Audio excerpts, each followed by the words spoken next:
If you're looking at foundational support for your skin and the processes that drive aging, it's a system, and so you have to support it as a system. This is Well Done, a space where we explore the mind-skin connection, living in alignment, and what it actually means to live well and look your best. I'm your host, Kat, a beauty industry insider, mom of twins, and someone who suffered from severe eczema before realizing that true beauty is an inside job. We don't talk about surface-level quick fixes here. This is about real insight, practical tools, and learning how to listen to your body. Let's go.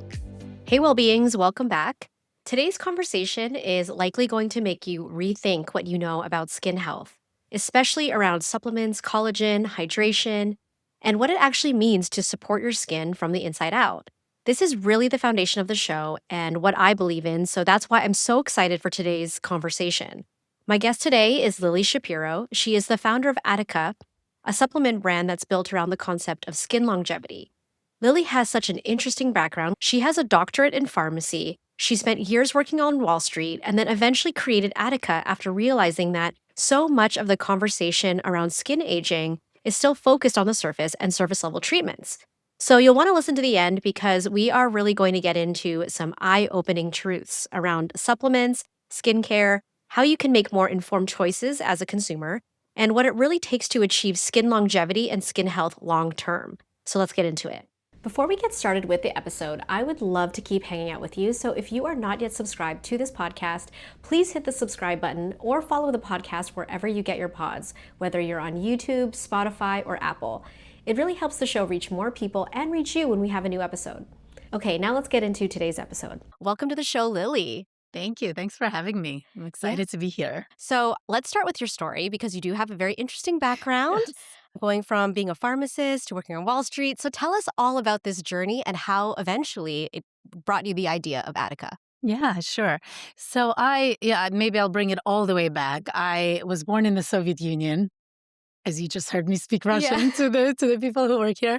And I came to the United States when I was 10, and I come from a family of musicians, and so in their minds, you had to have a profession, right? And so I initially actually wanted to go to med school, but they pushed me towards pharmacy. Long story short, I ended up going to pharmacy school, graduating. It was a doctorate degree, so it was quite a few years. And then worked a few years and realized that it wasn't for me. It wasn't a good personality match. So then decided to pivot, apply to business schools, ended up going to Wharton, which is a finance-heavy school. And so it was very easy to follow the herd from there to Wall Street. And so since 2010, I've been on Wall Street. I did a year of consumer investment banking, and then I pivoted to markets. And up until last August, I was helping to manage a hedge fund. It was a machine learning hedge fund out of Silicon Valley and sort of living my life. At the same time, I'm 46 today. So when I entered my 40s, started seeing the skin changes and started really thinking about, okay, skin is the largest organ, right, in our bodies. And all the conversations that I'm hearing about skin are cosmetic in nature. We're chasing that wrinkle, we're chasing that sunspot, we're chasing all the surface, changes that we see. But the reality is that it's an organ and it's a tissue, right? And what are the drivers of aging of that tissue, of that organ? Yeah. And so I started thinking about it in that way. And I started digging into the literature to try to understand, okay, in addition to the topicals, could I be taking something that will help to support the function of the skin as I move through the decades? Got it. Right? So we talk about health span as the quality of years you're alive. Here I'm looking at skin span as the quality of skin as you move through the decades. And so I started digging into the literature, and I have a PharmD, so I speak the language. So that helped to sort of cut through the noise and to really drill down, okay, was the study designed well? At these reasonable endpoints? And I was able to put together an internal cocktail for myself. It's really a longevity cocktail, but for me, I was mostly focused on skin, so that's what I was optimizing to. And it was great, but it was 20 pills. In the morning, I would take all these pills out of the bottles, put it into a little bowl, put it next to me on my desk, and hope that as I go through the day, I will take them one at a time because I just absolutely cannot swallow pills. Like, I hate it. Yeah. And it turns out that actually 40% of adults globally have trouble swallowing pills. So I'm not alone there. That's high, It's 40%. very high. Wow. It's very high. But I'm like particularly sensitive. Like when I was pregnant, taking prenatals was the hardest part of my day. And so I got very frustrated because I see this mix of pills and I know I should be taking them. I know what they will do for my body, but I just can't do it.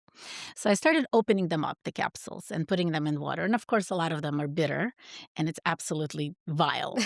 So then I'm putting electrolytes on top to try to mask the taste. And it was a disaster. So I got very frustrated and I thought, okay, why doesn't something like an AG1 but for skin exist? The Nutrafol for skin except in powdered form, so that people like me who do not love taking pills or just have pill fatigue, Yeah. frankly, can take it every day. And so I created it. And I created it really for myself. It was never supposed to turn into a business. But of course, once you work with a manufacturer, the quantity is, it's Right. at least a few thousand units. So I thought, okay, I will create it. It'll be like my passion project. Maybe I open up, maybe I set up a website and I open up a Shopify store. And if people want to buy it, fabulous. And if not, that's fine too. Like I really made this for myself. But when I brought it to life, I realized that there's nothing else on the market like this. Yeah. It's really a very unique formulation. It really works. I have my own Visia scans of where I was able to reverse some of my wrinkles around the eyes, like real results. My hair's shedding like really stopped and my hair started growing a lot faster and longer. Wow. And so I started seeing all these changes. So it works and there's nothing else like it. And so I ended up actually leaving Wall Street in August and pursuing this as a full-time business. Wow. Yeah. Okay. You mentioned there isn't really anything on the market like this, right? So many beauty brands, supplements brands, they focus on really one thing. The beauty industry really focuses on the key ingredient or the hero. Why Yes. is that thinking or that approach not necessarily the best way to approach skin longevity? Well, our bodies are extremely complex. There is no reason why pressing one lever is going to cause a massive, dramatic systemic effect, right? In some cases, yes, it's possible depending on what the compound is.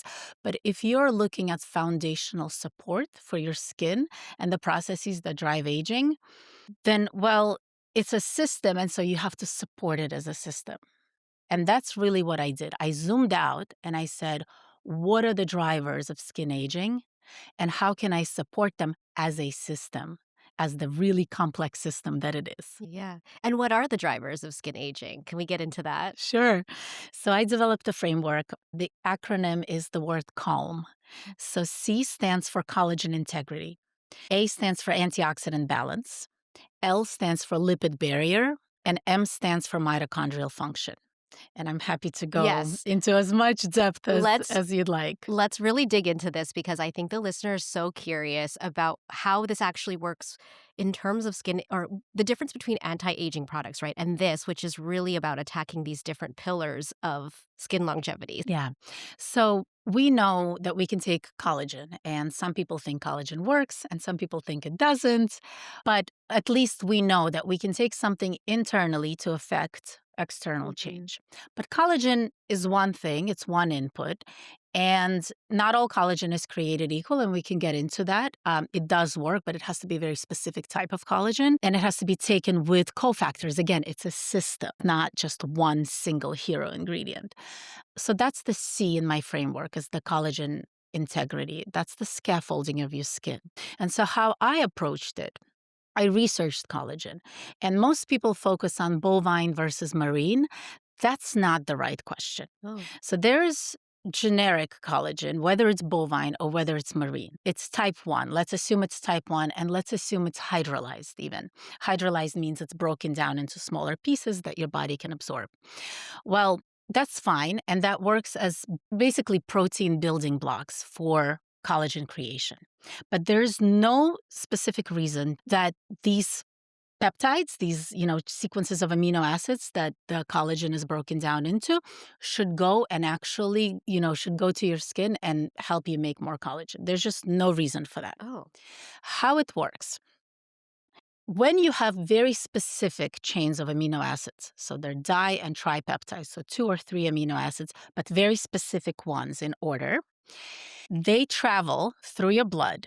They have an affinity to your fibroblasts that are the collagen factory, okay. right, for your body. And they signal to your fibroblasts, hey, fibroblasts, we need to make more collagen. Okay. But in order for that signaling mechanism to work, they have to be very specific amino acid sequences. And so there is collagen out there that is able to reproduce these amino acid sequences. It's called bioactive collagen peptides. And there is a company out of Germany, Gelita, that makes them specifically for skin. They have different types that they make. They make them for bones, for muscles, for joints, and for skin. And so the Verisol is the brand name. It's a branded collagen. That's the one you want to take for your skin because they are optimized. They're very specific sequences of amino acids that are consistently reproduced. Okay. Before you continue, I do have to ask, so does that mean most collagen on the market that we are all trying and all the very popular brands are not really addressing this specific or not offering this specific peptide sequence? Correct. Okay. Correct. And so we're just wasting our money then. Not necessarily because so hydrolyzed collagen, it's hydrolyzed into different sequences of amino acids. Yes. Some of them might be the right ones, but what you're doing, so like if you take some like the blue tub in Costco that you buy, right? The gigantic tub and where they have you put 20 grams into your coffee. What you're doing is you're flooding the system and you're hoping that some of it is the right kind. In my formula, the Verisol collagen, it's been studied at only 2.5 grams, so a fraction of the 20 gram. Yeah. And you don't need a lot because it's so targeted and it's so specific. So to answer your question, not necessarily, but if you are taking collagen for your skin or, for your joints or for any specific thing, then shouldn't you want to take a more targeted Yeah. collagen, Yeah. right? And you don't want to have to use a full big scoop in your drink if you don't have to, right? You want it to be, you said 2.5 grams is all you need if it's the right kind. Right. And then the way they formulated it, it dissolves really nicely. It doesn't have any aftertaste. Like actually a really beautiful product. It's expensive because it's trademarked, but it's worth every penny. And Got it. that's why I included a branded collagen in my formulation of 18 active ingredients for Okay. skin. The other issue is for collagen to work, you need certain cofactors. So for the helix to stabilize, you need vitamin C. I have seen some collagens out there, the generic collagens that include vitamin C, but they encourage people to put it in their coffee. Well, vitamin C is not stable in hot water. And so it degrades. And so you're not getting as much as you probably need. Interesting. Then in my formulation, so that first pillar, the C, the collagen integrity. So I include the bioactive collagen peptides. I include vitamin C, 500 milligrams, which is what has been studied. I include zinc. And as there are different kinds of zinc. I include picolinate because that's the most bioavailable form. So I'm a pharmacist, so I think about absorption, right? I think about all these things. And I include selenium that is also necessary for the enzymes to actually help your body make the collagen. I also include bamboo-derived silica. It's a building block. So it's still collagen, but it's a very different approach to thinking about collagen. I'm really looking at it as a system. What does my body need to produce collagen? So it's not just putting, 20 grams in my coffee. It is so interesting because you did mention the marine versus the bovine, and that's what people are marketing. They're saying this is a marine or this is bovine. And then as a consumer, you're like, well, what's better between those Yeah. two? But that's not the right thing to ask. Yeah. And they've been successful in convincing people that marine is somehow more premium and Right. more bioavailable. I would not agree with any of those Yeah. statements. Or the grass fed versus the not. Or It's interesting you bring in grass fed because, again, as a pharmacist, to me, everything has a pharmacological effect on the body, right? So if you look in my fridge, everything is pastured and I'm just one of those people. So this is a collagen that I'm using from Germany. So that means EU regulations. The cattle is pastured across the European Union where they have very different standards, where they're not spraying their grass with the stuff that we allow here. So it's also also, you have to think downstream as well. It's just a Hmm. different quality product. That's a really good point. I didn't even think about even the source of the grass. Yeah. And then, people talk about marine collagen, and if it's wild caught fish, that's great, although there are no guarantees that just because they say it's wild caught, it is. Right. But a lot of the marine collagen is probably going to be farmed tilapia from some Asian country that you don't know what they're putting in there, Oh, right? So you just have to think about those things right. because everything has an effect pharmacologically on the Yeah. body. So interesting. Okay, let's move on to the next three Okay. that you mentioned. Okay. So antioxidant balance. So we know that antioxidants are good for us. We talk about them. People use vitamin C topically, right? Because it helps to reduce the reactive oxygen species, combats oxidative Hmm. stress. So the reality is that antioxidants are incredible. There's a lot of research, not just for skin, for cognition, Yeah. for cardiovascular health, for your eyes, name a body part. And you can take them internally, you can do them topically. But again, antioxidants, it's just a really broad term. Under that umbrella, you have fat soluble ones, carotenoids, and you have water soluble ones, polyphenols. And within those two kind of categories, you have different antioxidants that just work in very different ways. Mm. So they're working on different parts of the cell, whether it's the lipid layer or the aqueous portion, but also they're just mechanistically all very different. And how do you know which one to take? So people talk about glutathione as a master antioxidant, and it's true. Unfortunately, you really can't supplement glutathione. Oh, you And can't. it doesn't matter if it's injectable or if it's liposomal, and they're all very expensive on the market. And people take them hoping that they're doing something good for their bodies. But the reality is that you really can't absorb it.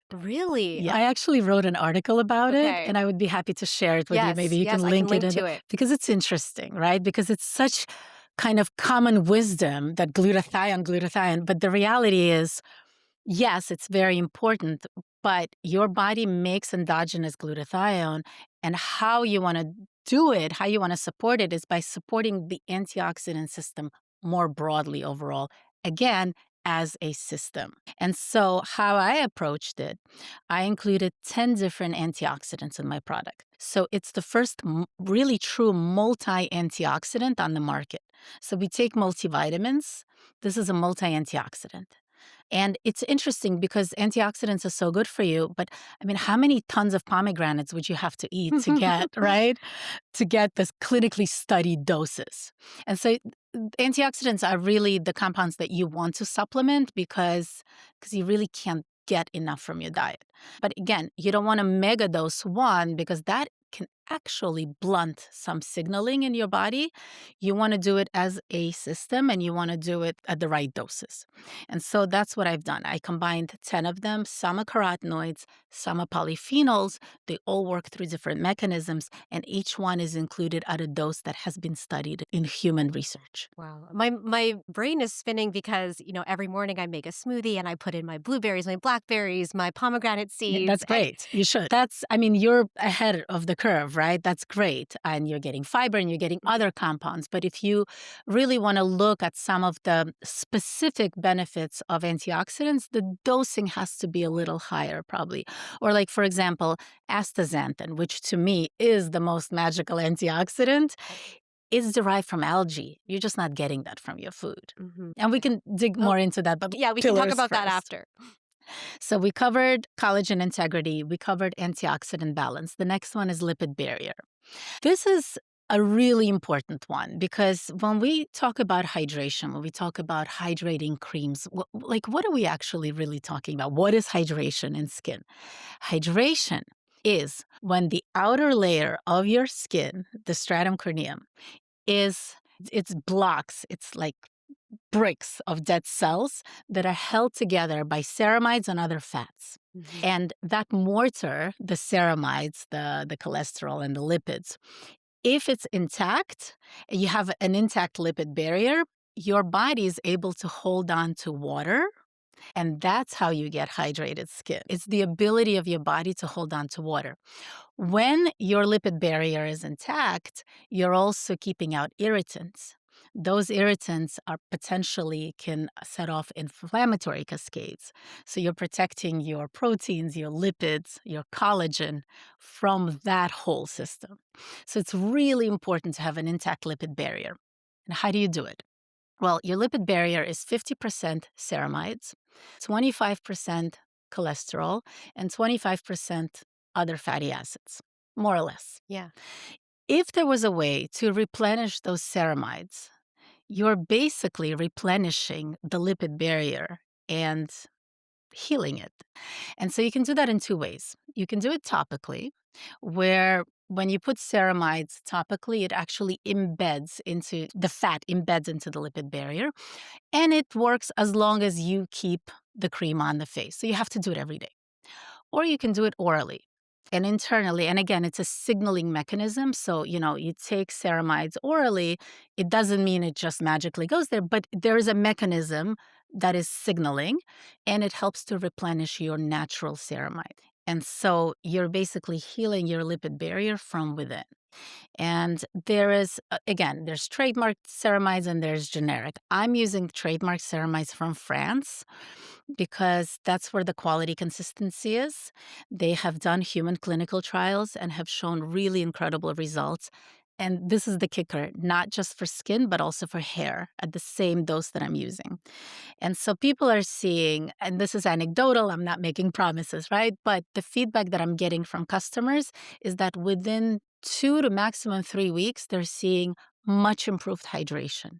And that's because they're healing the lipid barrier. With ceramides, I had never really thought to ingest them, especially when you see a lot of the collagen products on the market. Sometimes you see the hyaluronic acid, Hmm. or also in the beauty world, Yeah. we were told about the ceramides, but we're also told about HA a lot as well. Hmm. And I know you have an opinion on that. I do. But yeah, let's talk about hyaluronic acid because I feel like that is such a, it's trending, it's People love it. everywhere. So, hyaluronic acid can be great.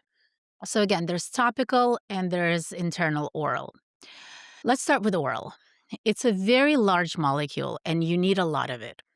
It doesn't absorb well. Mm. There is one company in Japan that does a very low molecular weight one that you can absorb, but you need a lot of it. You need 120 milligrams. So again, it's either a big pill or two actually big pills, or if you're including it in like a powder format, well, already I have 18 ingredients and it's a 10.3 gram scoop.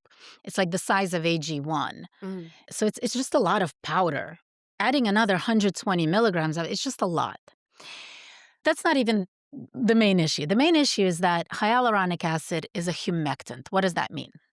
It means it pulls in water from deeper layers. And let's do sort of like an illustration. It like swells up the cells, right? Makes them a little more hydrated, Mm. but it's temporary. It's temporary. So the analogy I like to give is that if you imagine a brick wall, right? So the stratum corneum, the outermost layer of your skin where your lipid barrier is, that's the stratum corneum. So it's bricks Yeah. and mortar. So hyaluronic acid is like throwing water on the wall. Yes, it's going to be wet, hydrated, but then it dries up. But if you fix the mortar, if you seal in the cracks, well, that's actual hydration. So oral hyaluronic acid, problematic, especially the generic ones, because it's just too big of a molecule. You need a lot of it. And by the way, it doesn't hydrate. It's a humectant. It's very temporary. It doesn't affect the structure. Topical hyaluronic acid, same mechanism, right? Humectant pulls in water from deeper layers of your skin, can make you look more plump. Today, I should have used it where I'm on camera, right? I didn't, but I could have. And that's great for like special occasions. I mean, you can use it every day too. But just remember, you're not affecting the structure, the underlying structure. It's a band aid. Mm. And it's fine. There's a place for it. But just as long as we understand that people talk about hyaluronic acid as hydrating, it's not hydrating because it's temporary. Yeah, that's fascinating. I didn't realize it was so temporary. Yeah. But is that also why in the beauty world they recommend you layer on something else to keep it in your skin? I come from the beauty world and there's a lot of you lock in the hydration with an occlusive like a balm or an oil. I mean, just given the mechanism of it, yeah, you can do an occlusive, and that will help to keep the moisture in, right? The transepidermal water loss is the term that's used in Yeah, yeah. dermatology. So you're occluding it, But that's what you're doing by fixing your lipid barrier. You're Yeah, occluding it you're from doing the it. inside, Got it. Yeah, yeah. you You're know? actually affecting the structure, as you mentioned, Yeah, versus it being a Band-Aid solution. That makes yeah. sense. Yeah. So hyaluronic acid is great. There's a place for it. I would go with topical versus oral. But just so you know, you're not addressing the root source of the issue. Right. Okay, so we talked about collagen, antioxidants, and then as part of that was hyaluronic acid as part of the Yes. collagen and ceramides And discussion. lipid barrier. Lipid barrier. Yeah. What was the fourth? Hold on. Before we get to the fourth Okay. one, I just want to say a few words about the hair benefits because that has been the most shocking thing for me. So I formulated this product for skin. I'm on camera, so some viewers will be able to see it, but I have naturally very good hair, right? I have a lot of hair. It's very thick. I'm very fortunate. So I never thought about really hair. It's not on my mind. But the feedback that is coming from the customers that have been using it for a few months now is that it's making their hair shed less. It's making their hair grow longer. It's making their hair grow thicker. Wow. I had someone tell me it's making her eyelashes grow. I haven't experienced that on myself. I usually tease personally, but this is a woman in her 60s. She also told me that somebody asked her if she got hair extensions. This is a 62-year-old woman. It's one data point. Yes. But a lot of people have emailed me and said, Lily, you know what? My hair is just, it's not shedding as much. Yeah. And that is that same ingredient, the ceramides from France. Do you think you'll do any clinical tests to actually study whether that is happening with the hair? Well, they have. The Oh, company okay, has. okay, And okay. so they have really nice clinical data on it that I sort of didn't even pay attention to when I was formulating. I was really focused on their clinical data for lipid barrier. But just to see people give me that feedback, it's That's incredible. exciting. I know. It's really exciting. Okay, Great. so the fourth pillar is mitochondrial function. And that's a really important one because when we think about skin, we don't maybe necessarily think about cellular function. But the reality is, for anything to happen in our body, cells need energy. And it's very trendy now to inject NAD plus. Yeah. Mm. And I have views on that as well. Because a lot of things are trendy and they're great, right, on social media, but they may not have the science behind it. There is a place for injectable NAD, but most people don't need to do it. Most people Mm. don't, they can take the oral precursors, right? So there's NR, Mhm. there's NMN, and there's niacinamide or nicotinamide. It's the same thing, different names for the same compound. And so what I'm using in my formulation is niacinamide. I'm using it at 500 milligrams because you get the double benefit. It is a precursor to NAD+. So once the niacinamide gets into your cell, it does convert into NAD+. Okay. So you're getting the NAD+, but niacinamide also has decades worth of research and clinical data for skin health, for elasticity. There's actually some data around prevention of melanoma. That's at 1,000 milligrams a day. That's not my game. I'm not focused on that. I'm using 500 milligrams. But it just has a lot of different skin benefits. And you're getting the NAD plus benefit as well. And for most people in their 20s, 30s, 40s, 50s, maybe even 60s, it's just more than enough. Okay. Can you explain to the listener who might not be familiar with what exactly is NAD plus for the body and why, having something else like the niacinamide, it functions the same, or what is the importance of the mitochondrial function as it pertains to skin longevity? So mitochondria is the powerhouse of the cell. So Mhm. that's what gives your body the energy to do anything. So if you want collagen to form, that requires energy. If you want any sort of remodeling, any sort of changes, it all requires energy. So it's important to support that. And again, zooming out, how is everything related as a system? And so it may be counterintuitive to say, why are you supporting your mitochondria when you want to see, fewer wrinkles? But it's all interconnected. I have to also remind the listener that we're talking about skin longevity, not anti aging. Like they're two different things. Yours is really supporting the system and not necessarily band aid solutions. You're taking it from the inside out. Yes. Well, let's dig into the word anti-aging. What does it actually mean? I don't know. I don't know that we age Yeah, backwards. that we should reduce aging. So I'm 46. I'm supposed to look 26. It's not going to happen, right? We can put a label on it, but it's not going to happen. A much more realistic question is, how do I keep the function that I have as I move through my life? And how do I keep my skin as healthy as possible as I age? That's realistic and it's attainable. looking 26 when you're 46. There are all these anti-aging creams on the market. Have you ever seen a 46-year-old that looks 26? Right, I exactly. mean, from the cream? Just from the topical. Right. I mean, it's an interesting term. Yeah, we've taken to it as a society, but what does it actually mean? The Right? privilege. It's a Yeah. privilege to age, Right. right? But you want to do it in a way where you maintain function and you maintain energy and you maintain that elasticity, that plumpness in your Mhm. skin. Okay, so let's say you're a woman in your 40s and you're noticing changes in your skin after taking a product like yours or really thinking about the system. What should they expect? Because I know that one of the things that you've mentioned is people have this kind of very wayward view of how quickly things should happen. And that's why they go for the quick solutions, right? We want it fast, we want it Yes. quick. What is realistic when you're taking this more holistic, systemic approach? So the product that I formulated, it's 18 active ingredients and it's for skin longevity. And skin longevity is a broad term, right? And we're talking about different pillars. And so it depends on which pillar you're talking about. So for example, people have seen more hydrated skin 2 to 3 weeks because that's just how the ceramides work. That's how long it takes to repair the lipid barrier. And so you just feel more hydrated, you look healthier, you look plumper, you look glowier. Let's use that term. So that's 2 to 3 weeks. Well, with wrinkles, for me, it took me 12 weeks to reverse some of these wrinkles around my eyes. 2 weeks and 12 weeks are very different timelines, but they're also very different endpoints. Then there is hyperpigmentation sunspots. The ingredients that I have in my formulation, there are several that have been shown in clinical trials to lighten sunspots and to prevent them, but that takes months. So there's no magic, right? But even with collagen, people take it, they sort of expect that it will take a few weeks to work. And so the same with this. So it depends on which endpoint you're talking about. Got it. On the subject of the magic pill, I know Mm. we're jumping a little bit, but I would love to know from your opinion, do those pills that say that they prevent sun damage or they help with sun damage, photo damage, do those actually have any merit? Or what is your thoughts on that? 100%. So there is a fern called Polypodium leucotomos. I have it in my formulation. I have it at 480 milligrams. It's been studied 240 to 480. I included the higher dose because there's decades worth of literature that shows that it increases the amount of time you can be under the sun longer before you get redness, before you get that DNA damage, before you get the photoaging. So there's very compelling data for it. And I included I sort of bucketed in the antioxidant column. It's not a true antioxidant, it's a fern, but there's very compelling data. And actually, yesterday, I went to a dermatology group and I was showing my product to like five dermatologists.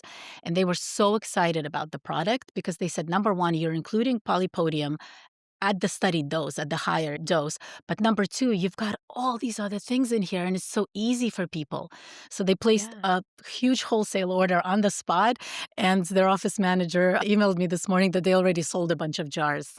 Oh, They were okay. super excited about it because, again, there's nothing else on the market like it that is just so all in one comprehensive at all the right doses. This is one thing we didn't talk about is that a lot of products out there they pad the label, right? They pixie dust. They say, oh, we have this many ingredients in our formulation. But then if you start looking at the label, number one, it's either a proprietary blend, which to me, it's like, okay, I don't know what's in it and I don't know at what doses. And I understand you have to protect your intellectual property. But if I don't know what's actually in it, I'm not taking it. Sorry. And that's why I've been super transparent about all the ingredients and all the doses even though, my advisors have told me, well, you don't want to do that because people are going to copy you. And I said, well, that's Yeah. too bad because to me, it's really important to show exactly what's in it at what dose. And it has to be the clinically studied dose. Otherwise, so the analogy I often give is if you run a marathon and at the end of it, you're thirsty, you're parched, will drinking one sip of water be enough? Hmm. No, you need a glass, you need a bottle. It's the same with supplements. If the company's pixie dusting an ingredient, is it going to do anything?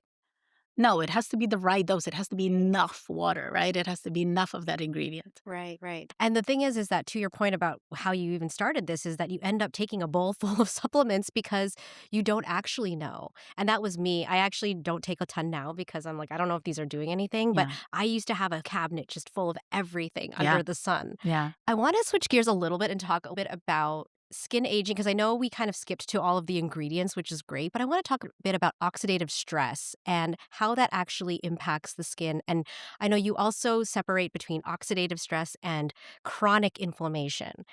Can we talk about the difference between those two things and how does that affect how we look, our skin, and skin longevity? Sure. Love your questions. Okay, so we live and breathe. Normal metabolic processes create reactive oxygen species. UV light creates reactive oxygen species. We're under LED lights right now. I'm in front of my computer all day long. The cumulative exposure creates reactive oxygen species. Pollution creates reactive oxygen species. How your body clears it is through the antioxidant network. Mm. And if it can't keep up with the amount of ROS, that you generate, due to your environmental exposures, then you start getting oxidative stress. And oxidative stress leads to inflammation. So if you take antioxidants and you sort of prevent oxidative stress, right, or you help your body sort of keep your body in balance, you're actually preventing inflammatory processes. So as a society, we talk a lot about anti-inflammatory, calming inflammation. Well, what about preventing inflammation in the first place? Isn't that a much Yeah. smarter strategy, Yeah. right? So what oxidative stress does is it just degrades your proteins, your lipids, your collagen. It just damages it. And so as a result, you get loss of elasticity, you get, hyperpigmentation, you get wrinkles, you get like all those cosmetic things, Yeah. but that's really the underlying process driving it. And I mean, as humans, we can't really avoid that kind of stress, right? Because day to day, like you mentioned, we're working on the computer, we're walking around outside, we're Yeah. in everything is basically attacking our bodies. And so we can't avoid this stress. And then that would lead to inflammation. So you're saying start from the beginning Yeah. and do it Yeah. proactively. But even things that are good for us, exercise, it increases reactive oxygen species temporarily. Then your body adapts, and actually the antioxidant network kicks in. So in the long term, it's actually better. You upregulate that system. But in the short term, it creates reactive oxygen species Oh, or sleep deprivation, right? yeah. Spikes in cortisol, psychological stress, all of it. Yeah. Yeah. That makes sense. And again, it's just all interrelated. It's all a big system.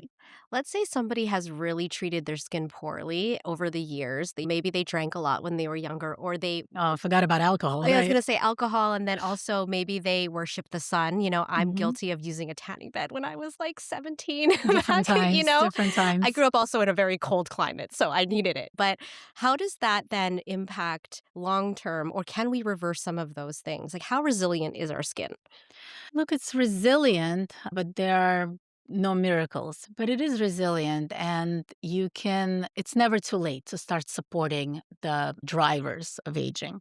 You mentioned a lot of things. The one thing we can mention is a lot of people are taking GLP, right? Mm, And so that leads to fat tissue loss. Well, you can't replace it. I mean, unless you start eating right again, or yeah. but you can support the structure, you can support the antioxidant system, right? You can support the lipid barrier, and all of that helps. Yeah, to All of firm that. it up so that if you do lose a lot of weight, it doesn't look like it's It like it drooping. Right. Well, I mean, it's not gonna be magic, right? Right. If you lose a lot of fat, you're gonna get the drooping, and then that's where other procedures might be more appropriate. But if you are supporting all those, the calm framework, Yeah. the calm system, then, you're only doing yourself a service. And I Here. wish there was a magic bullet. Oh, one thing we forgot to go back to was that supplement you mentioned, astaxanthin. What is so great about this specific So ingredient? it's derived from algae, and it's a very, very strong antioxidant. And there's a lot of clinical data for skin, so like photo protection. So let me go back for Okay. a second. So in addition to polypodium leukotomas, you also have certain things like carotenoids that do help with photoprotection, and astaxanthin is actually one of them. And I Okay. do include it in my formulation. Partly for that reason. It helps with photoprotection. It helps with, skin elasticity. It helps with the lipid barrier a little bit, but it also helps with your eyes. It helps with cognition. It helps with cardiovascular health. So it's kind of like a magical ingredient. And what makes it so interesting, so it's derived from algae. And there are different types. There's natural, and then there's synthetic that they make in the lab. The synthetic you don't want to take because it's just not as many benefits as the natural one. So you want the natural one, but again, you want it to be pure and grown a certain way, right? And so in my product, Advanced Skin Nutrition, I have 4 branded products. That's actually one of the branded ones because it was really important to me that it was the highest quality because it's just such an incredible nutrient. And so what it does is it embeds into the lipid layer of the cell, but it's long enough that it interacts. So it's lipophilic, but also hydrophilic, which is very unique because usually compounds are either fat soluble or water soluble. This one is sort of both. Oh, That's why it's able to have so many amazing benefits in your bodies because it's working in different parts of the cell. yeah, that's fascinating. It's gaining some traction. Like I definitely hear people talk more and more about it. Some people are talking about it in the context of dermatology. Others are talking about it in the context of brain health or, heart Okay. health. But it's really an incredible ingredient. And if you were to ask me if you could take only one supplement and nothing else, what would you take? Astaxanthin would be a top 3 pick. Wow. Yeah, I mean, it's that incredible. And so, what have you noticed with your own skin since you started taking your own concoction to building ATIKA? What have you noticed? So I'll tell you what the dermatologist yesterday said. Yeah, The head of that group was gushing. She said, "Your skin looks so that's great. hydrated and healthy." And I said, "Thank you." But definitely a lot more hydrated, just a lot plumper. And, we can talk about my topical routine. It's the most pitiful thing ever. It's really just all internal support for me. But also, I think I mentioned I was able to reverse some of these wrinkles. So I scanned my face with VisiaScan when I was 43, and I have that scan. Then at age 45, I rescanned, but after having taken advanced skin nutrition for 12 weeks every day. And there was a 9-point improvement in the wrinkles. And I've never done a laser in my life. I've done Botox exactly 3 times, never under eyes. So it wasn't And how any of that. and how uncommon is that to really get that 9-point difference? Did the dermatologist have any? So I haven't done a clinical trial yet. I Mhm. will. So we'll see. We'll have a bigger sample size. I'm N of 1. But it's meaningful. It's a really dramatic. If you look, and I have it on the website, you could see the scan, the before and after, and you see the green lines. Each one is a wrinkle. You see that I'm 2 years older, but I have fewer lines. And this Yeah. is just with my product. Yeah. No lasers, no injections, nothing. Barely any Yeah, topicals. yeah. And also, we talk so much about the face, but I'm sure you've seen improvements like all over the body. Yes. I did a downward dog once and I saw the tops of my knees and I gasped in class. Oh my gosh. Right? Because you see the changes. Yeah. But also like eyelids, right? It's just structurally, it's just a lot thinner. So you'll see changes there. Right. The top of your mouth, Yeah. because of all the movement, you see changes your neck, your hands, your chest. Yes, those we sort of talk about, but like this here, the top of the mouth, that's a really sensitive area that gets a lot of movement. And again, to your point, skin is all over your body. So what I'm doing by taking my product and drinking it, I'm supporting the skin all over my body, not just my face. So, for somebody who is overwhelmed and they are thinking about, okay, I have my 5-step skin routine, I am maybe getting a laser treatment every now and then or something, like a treatment, Mhm. whether that's an injectable or not. Mhm. And then there's also this side, which is the ingested.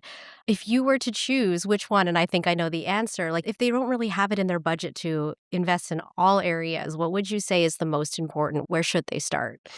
So I'm not a fan of the 5, 10 step routines. To me, it's counterintuitive. Number one, you don't know how all of these things interact. Mm, Number two, like for example, vitamin C, it needs a certain pH. Other things need a much more basic environment. So when you're layering all that stuff on, you could be negating it. People are just sort of putting stuff on their face without thinking about what's actually happening. So I'm just not a fan. And I'm talking my book because my routine is like pitifully simple.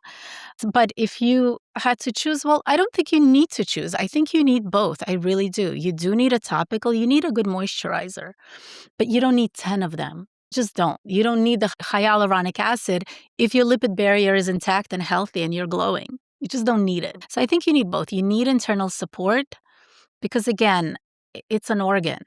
Of course, you want to nourish it on the cellular level. The topicals are great, but they sit on top of your skin mm, and they're great, they're good. There's a place for them, but you just need both. It's such a good point that you don't know how they're interacting with each other. There was a trend on social that was all around skin flooding, and it becomes a soupy mess on your skin. And what if these things are all actually negating each other and you Yeah. don't even really know? Now you've just got a mess on your face. So, like, women in their 40s are starting to use estrogen cream on their face, which I think is great. But a lot of us are also using retinol.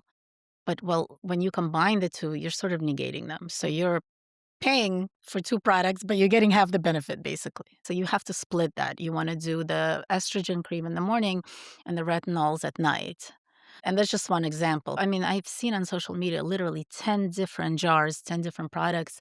You're just layering them on. I don't know. I'm not into it. Yeah. Was there anything that you discovered about going into the supplements category that was surprising to you? The marketing around it and what's allowed and what's not allowed surprised me.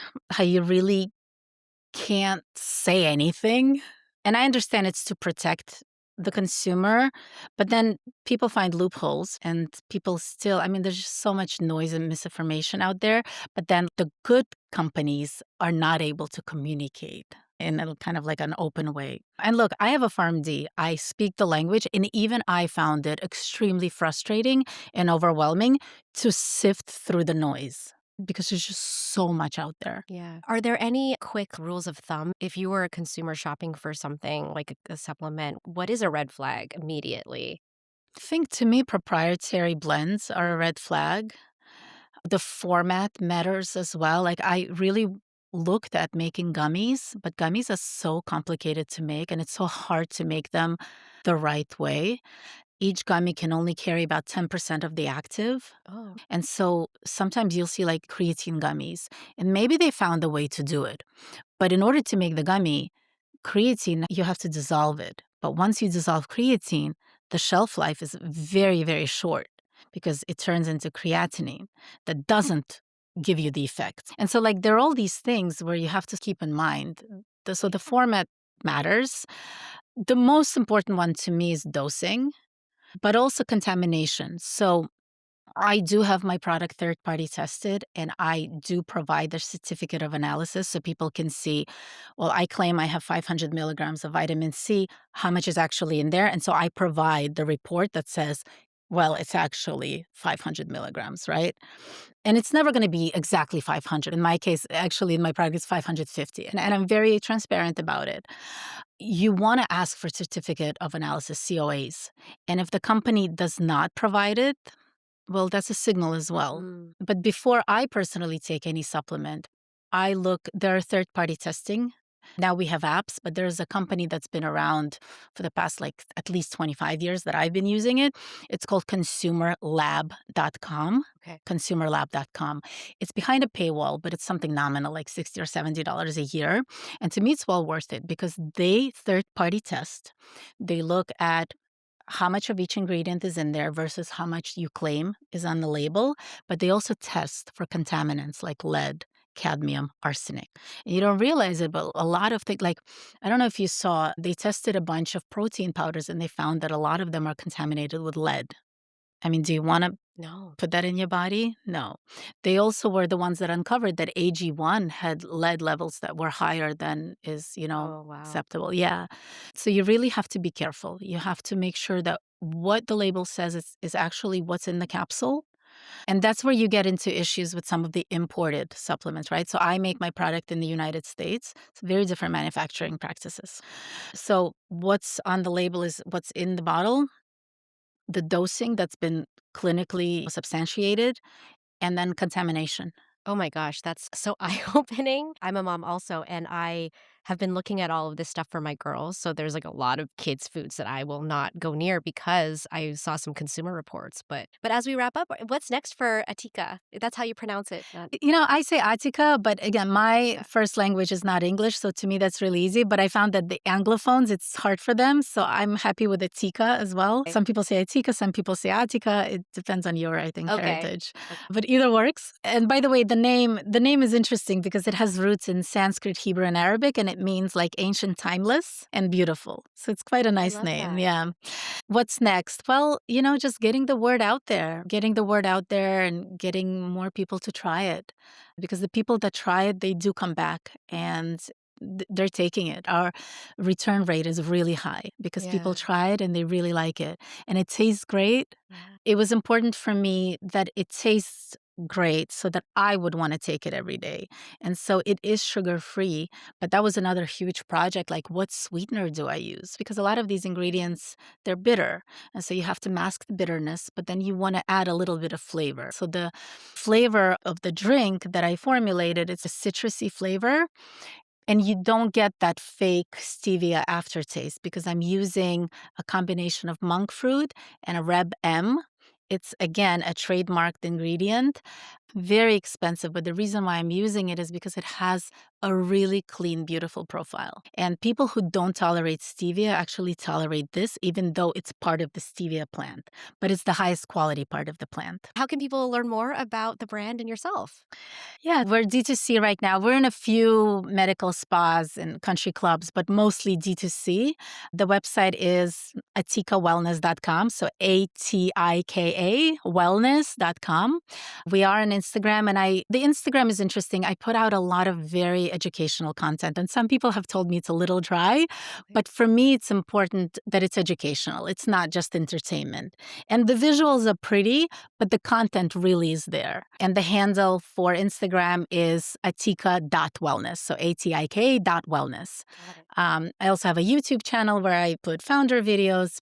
I also have a blog where I write almost an article a week. And so if you want to read about astaxanthin, it's on there. Glutathione, I have an article on that. Ceramides versus hyaluronic acid, I have an article on that.